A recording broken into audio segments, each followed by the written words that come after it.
Thanks to Colonial Brewing Co. for sponsoring the pod today. Thank you, Colonial.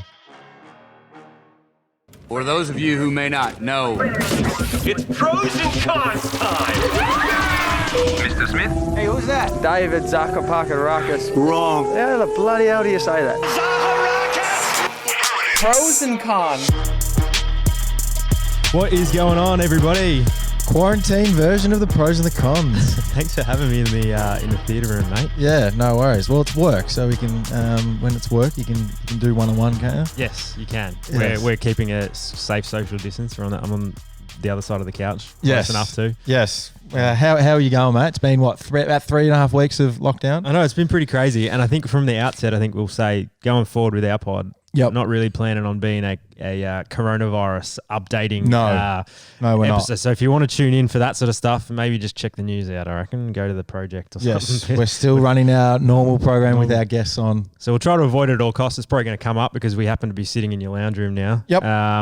Lovely artwork on the wall there by Danielle. We finally get to see it. Yes, we got the artwork up with Morgan Freeman, The Rock, and Denzel. Yes. It's looking great. Those who don't know, Danielle was on the podcast early days. Episode 2. Yep. And you finally got her to do something in the house. Yes. Looks insane. Yes, I have put up on my Instagram, I think. So Yeah, we might post it on the Pros and the Cons Instagram so you can have a look as well. Yep. But yeah, we're here, mate. This is interesting. It's been an interesting couple of weeks. Yeah. So we're not doing too much in terms of contact hours at the club. Obviously, we're doing 0. So we're just kind of training. Some guys are picking up more uni courses. Some guys are doing, I don't know, work with their parents, like all different kinds of stuff. So I've just been around home training, keeping up to date with that. As I'm sure you've seen on my social media, mate, done some sessions on that. Lots of bicycle girls. Bike, bicycle girls on the bike, doing a bit of uni work and kind of doing podcasts. So I've got this one that we're doing, got the footy club one as well, which is going all right. Recording that later today as well. So we're kind of been busy more than not, and hopefully they can keep staying that way. This is the best time ever to be having Netflix and Disney Plus and all these streaming services, because what we're doing now is just sitting on the couch and watching TV. If you're not working, if you're lucky enough to still have a job, great. If you don't, a lot of people are just watching TV. How are you feeling in time? Yes, that's the question. How you feeling in time. So we're gonna try to help with some of that throughout this next few weeks. We're gonna try to get some people on that are gonna help us choose the best things to watch. Yep. How to work out at home, that sort of stuff. Maybe should get a book club guest on. Maybe one time. Get a book club guest. Well, what books are you going to read? Well, there's only so much Netflix and Stan and Disney Plus you can watch. No, you can watch. Might have to get a book club guest on, maybe. More episodes. I'll read you a chapter of Harry Potter on the podcast. That'll be riveting. Yeah. Give us your best Dumbledore. Yeah, no, thank you. Well, there's more hours on Netflix than any human being could possibly watch in their lifetime. So true. So I mean, that's if you want to watch it. Yeah. So, well, I mean, have you ever seen the movie Goon? No. Not Adam Sandler. What's Stifler's real name? Sean William Scott. Yeah, Sean William Scott. If anyone out there has watched the movie Goon, can you please write in? Because my housemate got me onto Goon the other night, and it's a hockey movie about just him, and he's like pretty much goes out there and bashes people on ice, and it's about an hour and a half. It's one of those old movies that goes for 90 minutes. Yeah. And it's like, I want my 90 minutes back. Like it's just. I thought it was. It's just a movie where he just goes out and just. It's a Canadian hockey league or whatever, and my housemate loves it. Like he used to play gridiron in America. He froths it, and he was like, "Fuck yeah!" Every time there was a fight scene on, and mate, me and Tommy, my other housemate, were just sitting here going, "What the hell is this?" Like, so if anyone's seen it and actually enjoys it or likes the movie Goon, can you please write us? So I thought you were giving people something to watch. Avoid Goon. You're saying don't watch Goon. Yeah, no. There's so many things to watch. I didn't even know that existed. I think there's plenty of other things. Yeah, no. One thing that you could watch, one of my favorite shows you could watch, is Entourage. Yes, I love it. So do I. My favorite show. For those who don't know, I have a business that is called Head On, which is named after Head On Media. Yep. Which is named after Vincent Chase's first film that he was in. Where are you leading this chat right now? What have you got for the guests? Nothing that exciting. No, we've got the listeners. Come on. We have the creator of Entourage on the episode today, Ellin. The man himself. All the way from LA during lockdown. He's in lockdown over there. We thought, what better time for us with the podcast to be able to just get people that might not necessarily be able to get in person. Doug Ellin, let's just not brush over that, mate. Let's stroke our ego a little bit here. Well done to you. You've got Doug Ellin, the creator writer of Entourage. Well, funny thing, follows us on Instagram. Yeah, follows me. Well, I thought he followed both of us. But he has liked our photos on Instagram. We shared a bunch of stuff of ours and of mine, which is exciting. And awesome. we have an interaction. We've had a few interactions before. So, yeah, we reached out and he's very keen to come on today. And we're so pumped because, I mean, like he's a huge guest and he's awesome. He's a very funny guy. Yeah, I've been watching that show since it probably came out 2005 or something, 2005, 2004 was it? So I think I might have been a little bit of a late starter actually, because I reckon I started in uni, which is probably 2006. You're old, yep. I am old. So I'm pumped, mate. Oh, yeah. I'm so excited. Yeah, I just went blank because I'm so nervous. I don't know what to say. The man's lived the life through Entourage for quite a few years. It's going to be amazing. The amount of cameos that show has. Yes. So anyone who's an Entourage fan, and even if you're not, listen in because I know he's going to have some great stories. Let's get stuck into it, mate. Let's dial him in. Hey, Doug. Can you hear us? Can you hear us? What's going on? Hey. How you doing, Doug? I look like I'm in some fucking weird outfit here. Loving the onesies at the moment. Where are you guys? Are you Australian? Yes, we're in Melbourne. You're in Melbourne now? Yeah. Yep. Oh, nice. Yeah, and early for us. Well, not too early now. I'm not after 9 o'clock in the morning, but how you doing over there? You know, I'm fine. I'm doing nothing, just, I don't know. It seems like it's crazy over there at the moment. I mean, honestly, I don't even know what it is at the moment. I haven't left my house in 10 days, so it's weird. Just I'm writing and eating a lot, and that's it. So, how is it there? Yeah, pretty similar. We haven't left. We're recording. We're keeping our social distancing. Yep. We're not 6 feet. Yeah. Well, 1.5 meters for us here in Australia. So I think we're close enough. We've been about 3 weeks at it now. 3 weeks. What's up with the fires? Fires are settled. They're done. Thank God for that. We're over those, but that was terrible. We've had a good year. We've gone from fires ruining everything to now the coronavirus. So it's going real well. Every day seems like something else, but. Oh, yeah. So talk to me. What's going on? I honestly don't even know who I'm talking to. You guys you just started this, or how long have you been doing it? Well, we've been so Dave is a professional Aussie rules football player. I don't know if have you heard of Aussie rules before? Of course. Yeah, so Dave plays for a team here called Essendon. They're obviously not doing much at the moment. 12 years I've been there for, so it's been a pretty good career. It's been a similar span to like the NFL, but we don't go to college or anything like that. We come straight out of high school. This is the season right now?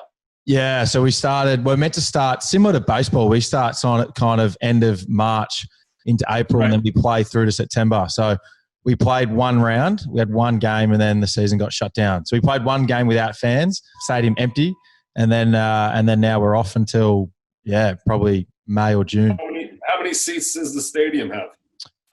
The maximum has 100,000, and then they vary. The minimum's probably 45 to 50.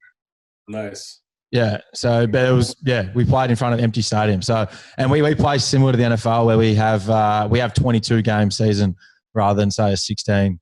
But we're completely locked out of the club at the moment.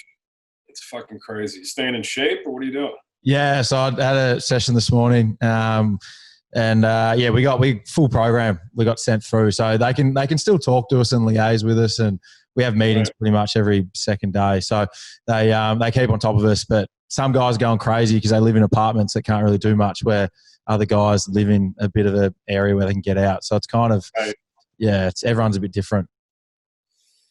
It's tough shit, man. This whole This is our first Zoom or video based one. We're usually interviewing people one-on-one and then have to wait for people to come to Melbourne to visit us.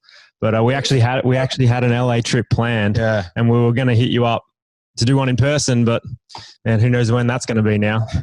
I've been trying to get there for 30 years. It's like I'm not even joking. Australia is weirdly like my favorite place I've never made it to, and I've way before Crocodile Dundee, I was a Paul Hogan show fan, which you guys probably don't even know that show. But yeah, we do. Like, I was watching that as a kid. All I wanted to ever do was go to Australia. I was supposed to go like my junior year abroad, but I had some girlfriend in college that talked me out of it or something. And my brother is a lawyer. He lived in Melbourne for 2 years, so I never even made it to visit him, which is nuts.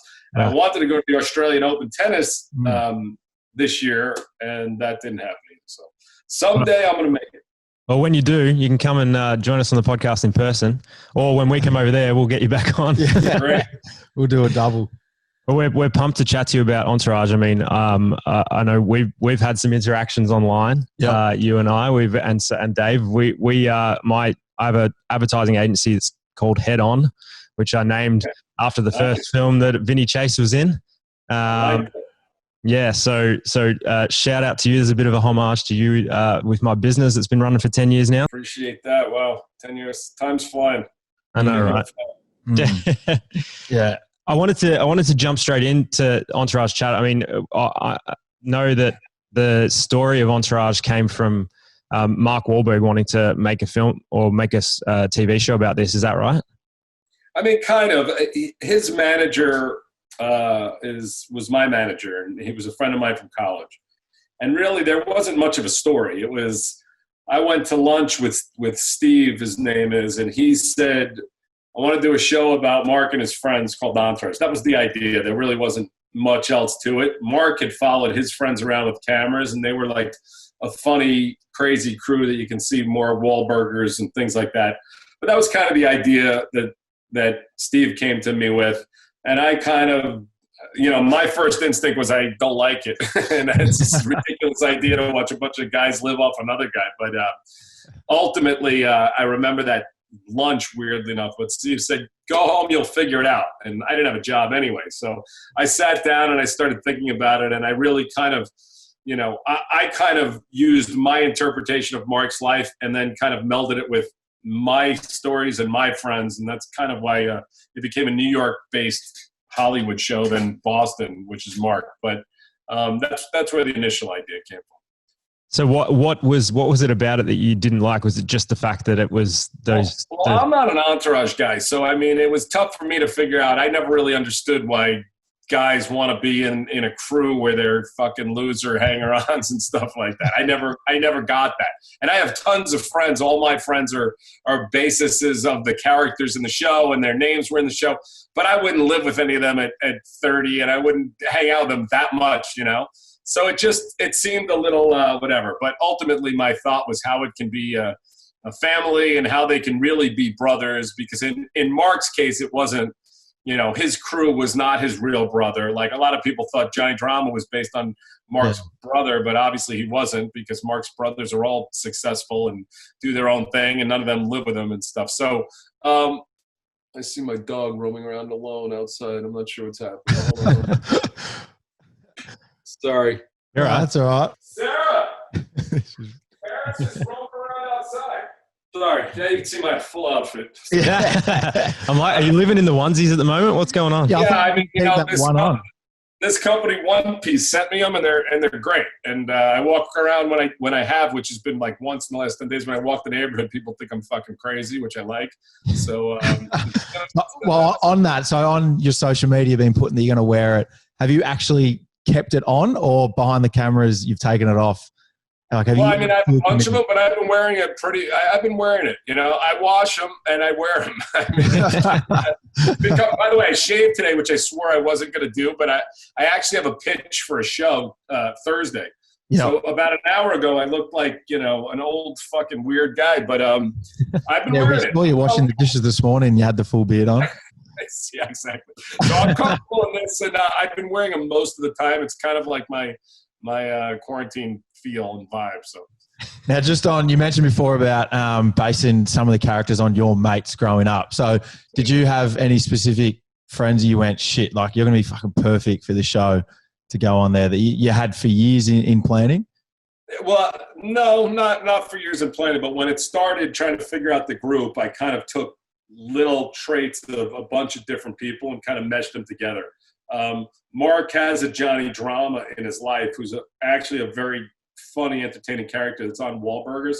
Yep. And there was stuff about him that I just loved when I met him, but there were also elements of a bunch of my friends put into that character as well. So it was kind of like a combination of a bunch of things, you know. And then obviously there were elements of Ari that were really me and my wife. I mean, the character was named after my wife, his wife, and my son played his son. And there were lots of stories in that stuff that were taken from my own life. So they all came from various places. But And with your son being Ari Gould's son on the show, were you dad or were you director, writer, Doug to him? How'd you go with the workplace with that?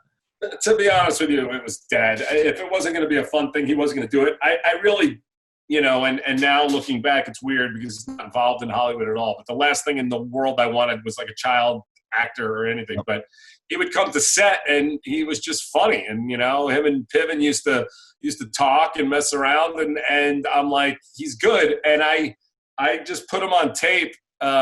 Just like any other actor. It wasn't like, here's the role and this and that. He didn't know there was pressure on it, and everybody just loved him. So his scenes, you know, I don't know how many he did over the years, 10 maybe or something, but they were always, you know, a couple of hours and very simple. And, you know, I got some calls for him during the thing, like, oh, does he want to come in and read for this show or that? But he wasn't going to do it. And he hasn't taken an interest in it since. So. What about now? That was a while ago now that he would have been on it when he first was on. He'd be an older kid now, right? Like, what is he, a young adult now? Does he still cop it?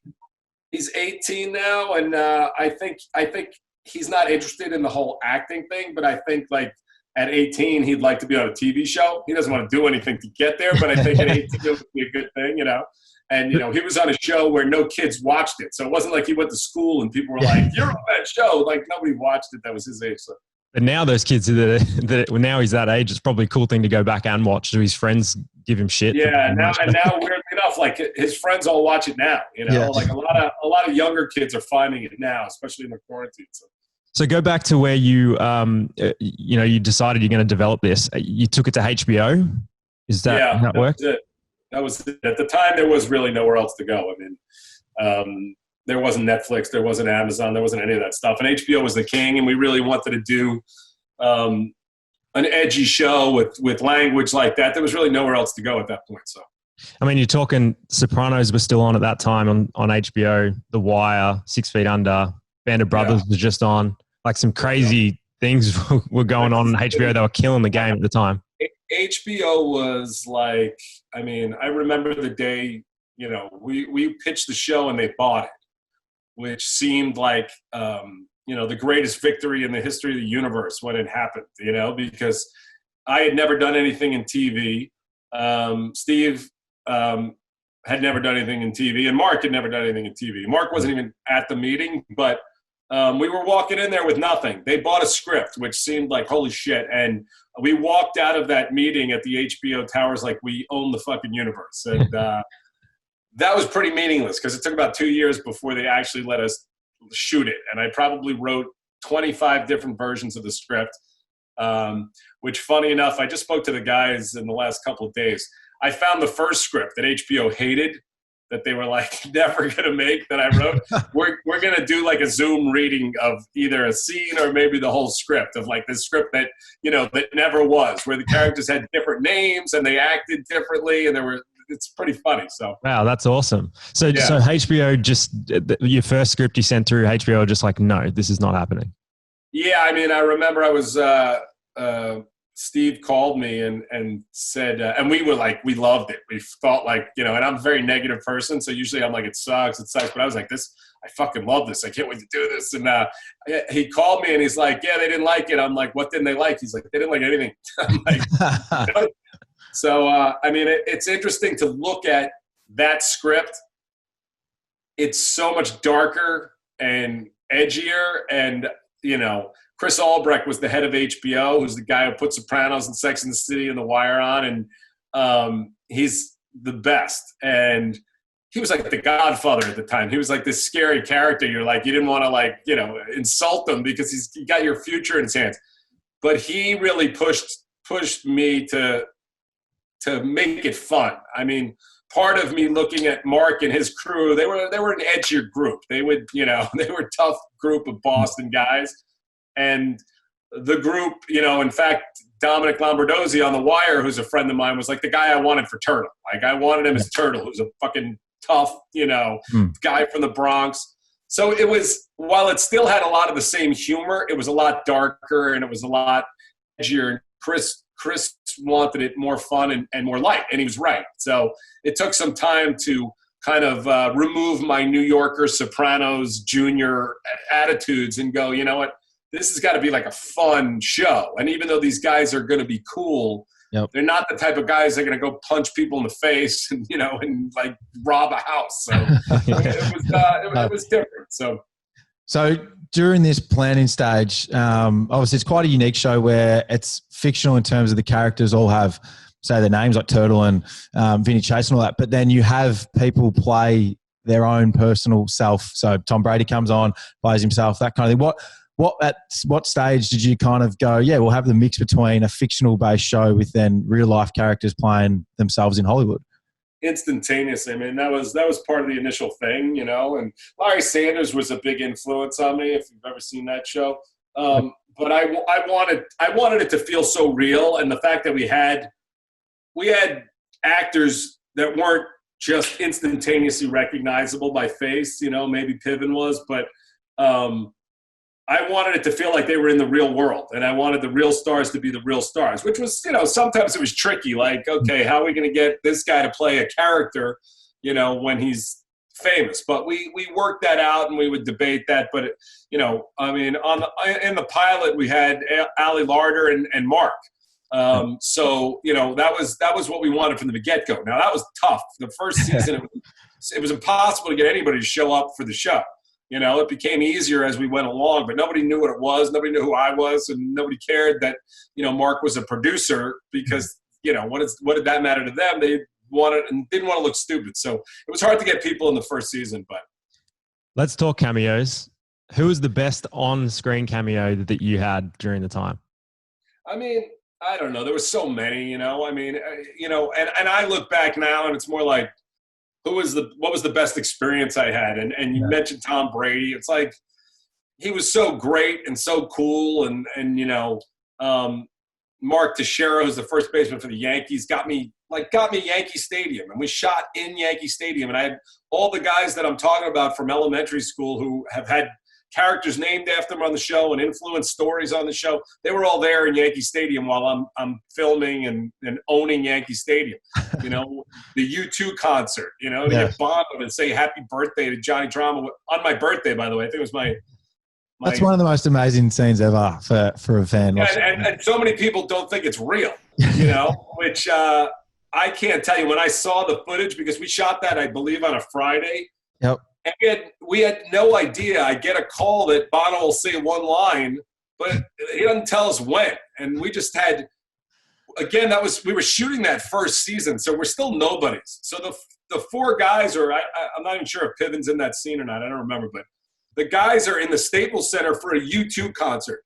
And the fans don't give a shit. First of all, they have no idea who they are. Second of all, they want to see U2. So us trying to position ourselves so that 10 cameras around the Staples Center, because we don't have control of anything, are filming them. We don't know what the cameras see. And I remember I was on that T-Mobile Sidekick at the time, talking to my camera guys. I'm like, can you see this? He's like, move them to the left, move them to the right. And people in the stands were like, get the fuck out of here. I'm like, we're shooting a TV show. They're like, we don't care. And, you're actually in the crowd too. You can see yourself. I'm in the crowd. Yeah. That was my birthday, and U2's like my favorite group. So I would be at that concert anyway. But so we shot it, and then like the lights are going down, and Bono just goes, "Happy birthday, Johnny Drama," and everybody's like mesmerized by the show, and he said it in Spanish, so the guys don't know, and I go, "Dylan, he just said it, hug everybody," and like we're just faking this. So until Monday, when the dailies came, which now it would be like instantaneous digitally, we saw it. I was like, this is insane. This is magic. and amazing. So it was very cool. Is that similar to when you had the episode when at Staples Center watching the Lakers play basketball? Was that very similar? Did you just have cameras set up there as well? Yeah, well, slightly more controlled, and there's dialogue there, and like we can do it over again. The guys just sat at the game. I didn't know whether the sound would ever be any good, but that was far easier than the YouTube comment. The YouTube comment was nuts. What about the Klitschko fight? You were there too. Was that live? It looked live. Yeah, Klitschko fight was nuts also because we had like the Ukrainian mob sitting in front of us, and they would jump on the seats in front of us after every like punch, and like the cameras again couldn't see us, and we're like, "Excuse me, do you guys mind?" They're like, "Shut the fuck up," So, but that was another one of those things, just like pulling off magic, getting Jimmy Kimmel in that episode. Jimmy, his show was pretty new at that time. And again, Jimmy's my favorite by a million miles of all the late night shows. But at the time, I didn't really even know who he was, but everyone else turned us down. Like we weren't, and I'm not sure if it's, I guess it's Leno at that point and whoever else. But anyway, everyone turns us down and it's like, we got Jimmy Kimmel, which was great. And then, at some point I added the line where, he's like, I'm on Kimmel. And she's like, is that like Molly? Because people didn't really know who Kimmel was at the time. And it was funny. And, it was kind of just a lot of the luck that came to us of getting someone like Kimmel, who to me is, the best in the business now. And we got him early on was, a lot of things like that came to us that were lucky, So did you get to a point in the show where obviously you said the first season it was hard to get people on? Did you get to a point where you were just knocking people back going, we want to be on Entourage, and you were like, fuck, no, hang on, we got to have a little process here of picking the best people possible for the show? I mean, you know what, to be honest with you, I'm so like, you're a pro athlete. I'm so fucking enamored with pro athletes and stuff. I became friends with a lot of them. Yep. So any of them that asked me to be on, like Russell Wilson or, LeBron, I get a call LeBron wants to be on. What am I going to say? No. So, we'll figure it out. And, it's weird because some people like, there's too many cameos on this show. It's not realistic, which I don't even know what the fuck that means. But like, Mark, we'd have a screening at his house. He'd be like, we'll screen the movie at my house. I'd walk over and be like, Kevin Durant standing over there. This guy standing over there. And it's just, that's how life in that world is, So to me, it was the more the merrier, as long as they weren't just standing there doing nothing, I would get him to do things. LeBron had a real storyline in it, and I'm not sure how much acting he did up to that point. Same with Tom Brady, and it was great. So tell us about Tom, because I've heard Tom Brady wasn't meant to be on for that in particular. Well, cameo. I wrote the script because Eli Manning had called me and asked me to be on the show, and I'm a New York Giants fan. So again, Eli Manning calls. They just beat the Patriots in the Super Bowl, and he says he wants to be on. He's on. So I wrote a script. Long story short, he didn't call me back after I wrote the script for Eli Manning, who's not like the most personable human being to start with. Not at all. And, I didn't have anybody, and he wasn't calling me back. His agents weren't calling me back. And Mark happened to be around the office, which, Mark, the best thing about having Mark was he could go make a phone call and get people. So when I was freaking out, I'm like, we don't have Eli Manning. I don't know who I'm supposed to replace him with. Supposed to shoot in 3 weeks. He was like, what if me and Tom Brady do it? I was like, I think that'll probably work, So then we just rewrote the whole script and went with it like that. And it was obviously significantly better than it would have been, Yeah, amazing. That's one of my favorite episodes, actually. Oh, yeah. Yeah, and that was all, it's funny because some episodes probably took 6 months to write that people don't like. And that episode, I think I wrote in a day and a half. And Jerry was actually helping me write that one, who's, I don't know if he ever wrote anything before that, but he was like, I want to write. I'm like, oh, you write this with me. And that's kind of how we, Jerry's a real Brooklyn guy. And I called him up. I'm like, yo, Jerry, I want you to call your most freaking New York angry Giants fan. Call him up and go, off the top of his head, what's the first thing you would say if you saw Tom Brady? And we call up, I forget who it was. Jerry calls him up. He's like, Tom Brady sucks balls. I'm like, all right, we'll say that, Meanwhile, I have no idea if Tom Brady's going to be annoyed that, we have people saying that. But he was so great. And, amazing Tom Brady moment was 6 a.m. He shows up on the set at a golf course. It's fucking cold as shit. usually you don't ask the stars to show up. The guy steps out, he grabs a golf club, and he almost holes in ones it from like 275. And you're like, this is why he's Tom Brady, Freak athlete. He can just do anything. Yeah. Now you said you have a love for sports stars. Now, one of the cameos that I definitely want to ask you about is season 7 or 8. She come on, Sasha Grey. What was the go there? How did that end up happening? Well, I had seen her in the Girlfriend Experience, and listen, I'm not bullshitting. I like porn as much as the next guy. I had literally no idea who she was. I had never seen her work, and which is kind of extreme porn and not really my thing. But she was so real and so good. And it was another one of those things. I kind of get obsessive, and it was really Sasha Grey or we're not doing it. It's like either I'm getting this girl who is a really extreme porn star that does not look like one, and she's a very smart girl and can act and everything, whatever. So it was either that or bust. And why I love that so much is because so many people, including my friends who were degenerates who love porn, didn't know who she was either. And it was like, the internet was just starting, but people didn't believe it was a porn star. And people were like, why didn't you get a real porn star? Why didn't you And I was like, why don't you go look up her work and you'll see who a real porn star is. But, I loved her. And by the way, she was so great and cool and professional and like hard to kind of actually be in a room with her and believe she does what she does, because she just doesn't feel like it. And that's why it was cool, the part too. One of my favorite scenes in Entourage is a scene where Ari goes in and fires a mailroom boy thinking he's an agent. And you were a mailroom guy starting out. Yeah. Did you write that scene with yourself in mind?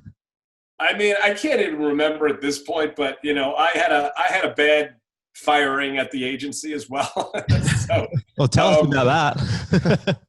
I wrote, I did that Ari Gold book, the gold standard. So I wrote this story as if it was Ari's in the beginning of the book, and I'd have to remember, but I was in the mailroom at New Line Cinema, and it's weird. After playing an all-night poker game with Scott Lavin, who Scott Kahn ultimately played Scott Lavin. Scott Lavin was my friend from college. So the real guy that I named a character of 10 years later. This is 1992 probably. I'm in the mailroom at New Line, and I played an all-night card game, and I got to work the next day, and I was exhausted. And I was the mailroom guy, and I was pushing around my mailroom cart. Like the vice president of New Line Cinema, and I don't remember her name, she came storming out of her office and like ran into me and my cart with her coffee and spilled fucking hot coffee on me.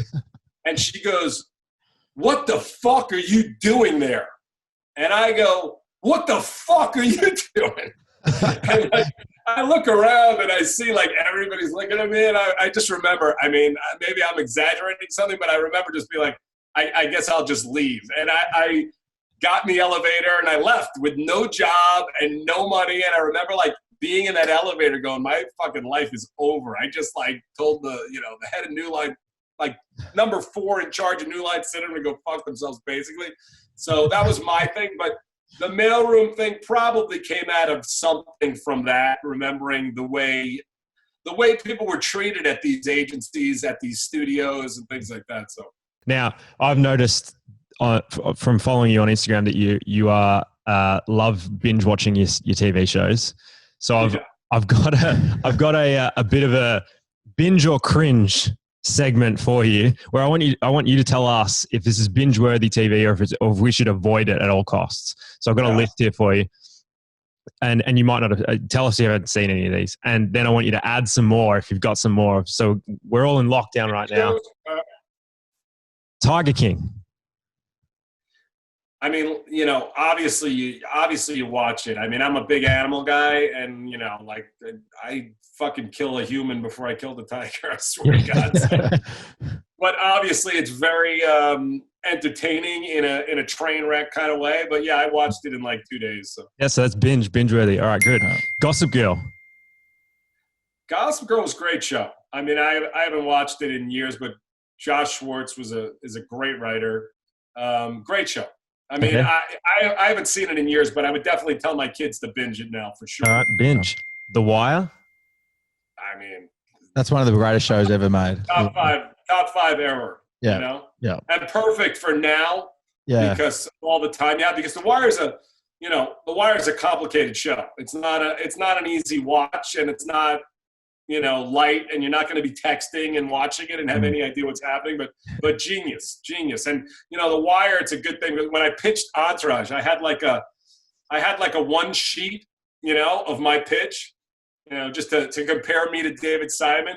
My agent, who I think represented David Simon, he sent me David Simon's pitch for The Wire, which was like an 85-page novel that seemed to have every single moment of everything.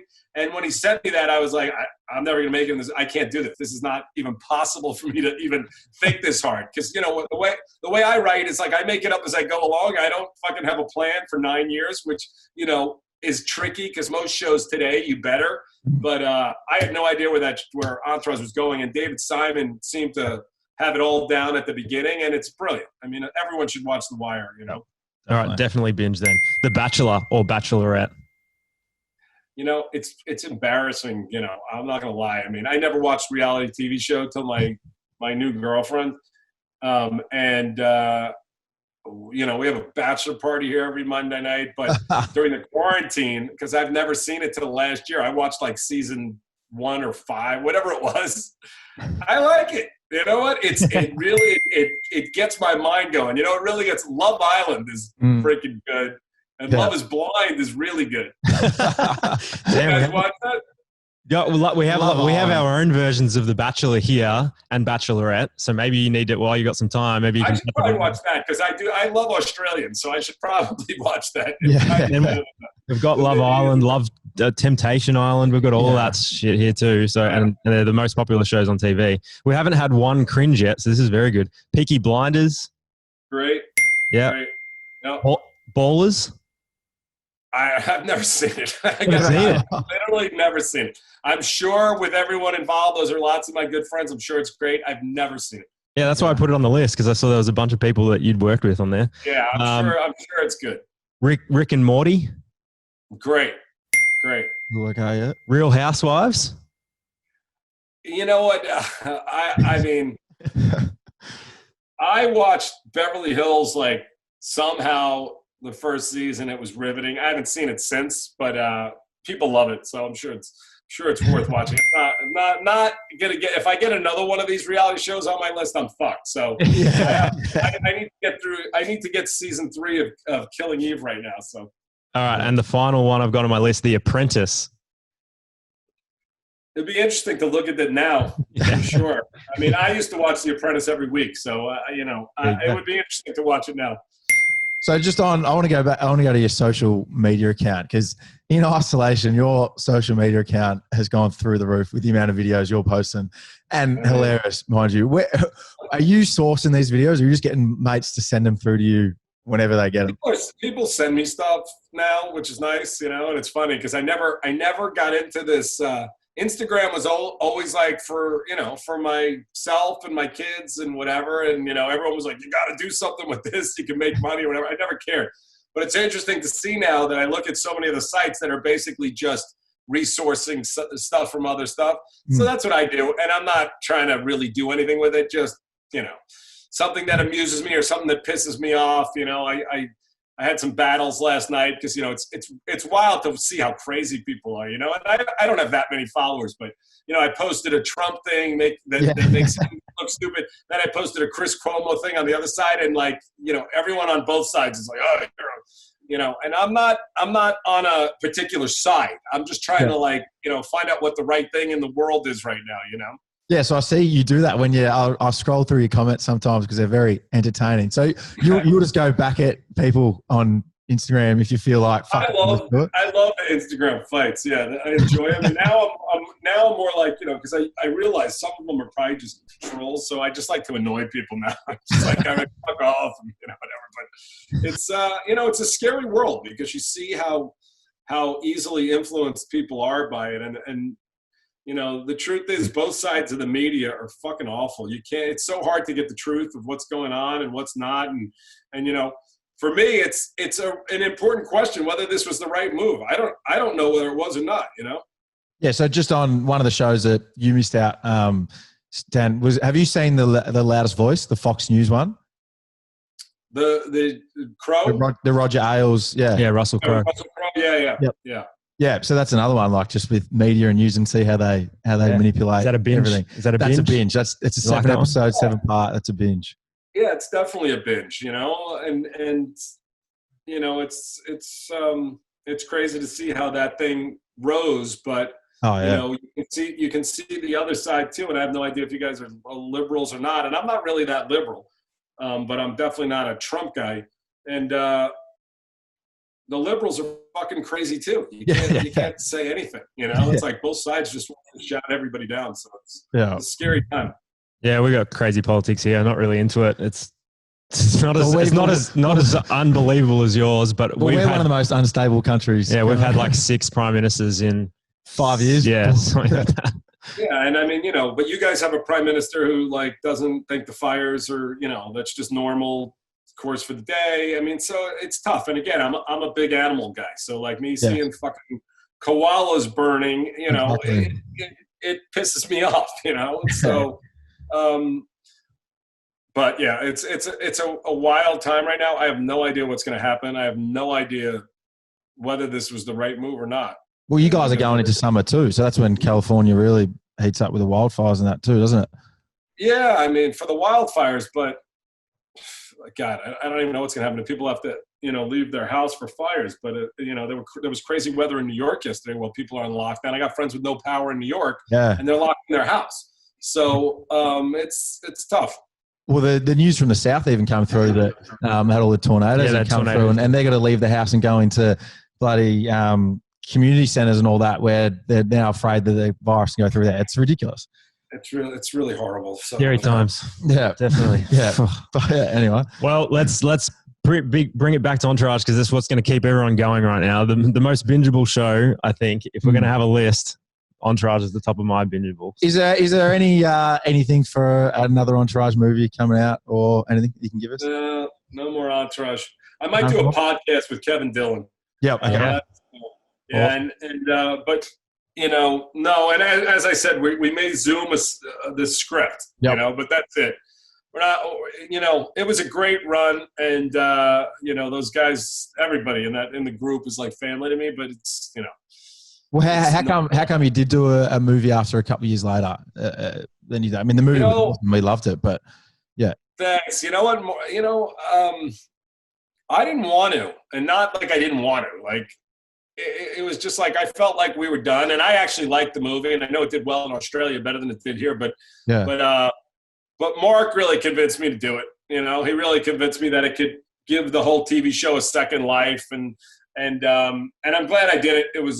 We had a great time doing it. I'm surprised at the reaction. I think the movie is if you like the show, it's pretty fucking similar to the movie. But yeah, you're right. We loved it here in Australia. Yeah, it did great in Australia. It was not well received here. The critics just thought it was, it's weird. This whole Me Too movement, which I have no idea if that's going on in Australia, but they really turned to like guys talking about women in any kind of improper way had become, like horrifying. So we hit it right at that moment, and the critics just tortured us. But I'm glad we did it. But it was enough. Speaking of that, you had a character, Harvey Weingard.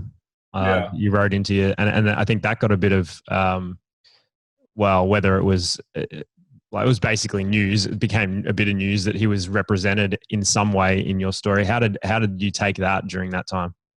Well, it was weird because I trashed him, on the show because I disliked him, and I didn't know anything about his sexual assault allegations, obviously, because I wouldn't have made a joke about it. But I had him on a character on the show because I really did not like him from personal meetings. And then what happened is the first time I had him on the show, we did it and people left.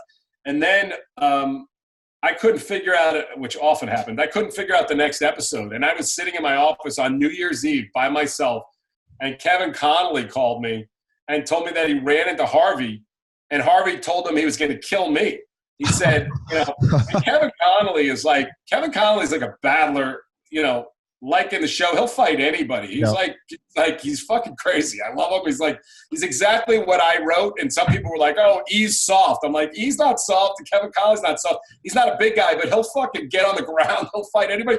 So I'm like, well, what'd you fucking do? Did you tell him to go fuck himself? And he was like, dude, he's scary. He's like a big fucking scary guy. I'm like, so what exactly did he say? And he's like, he said he's going to kill you. So it hit me that night, and I wrote this episode where he threatens to kill E after that. So that's where that comes from. So he takes a knife, and he's like, I'll fucking kill you, which was basically what Kevin Connolly said he said to me. Then after that episode aired, Harvey actually liked it. And then I wrote a script for Harvey after the show was over, which he fucking stiffed me out of half the money for. So I fucking hate him even more. But what happened right after the Me Too thing broke and the Harvey broke, I got a call on my cell phone from like some gossip thing. And they said to me, why didn't you, I thought they were praising me that I exposed Harvey as an asshole early, but they said something about why didn't I expose the sexual stuff? I'm like, well, number one, I'm not 60 Minutes. Number two, I didn't know anything about it. But did you have fans on the show think that the actor was actually Harvey?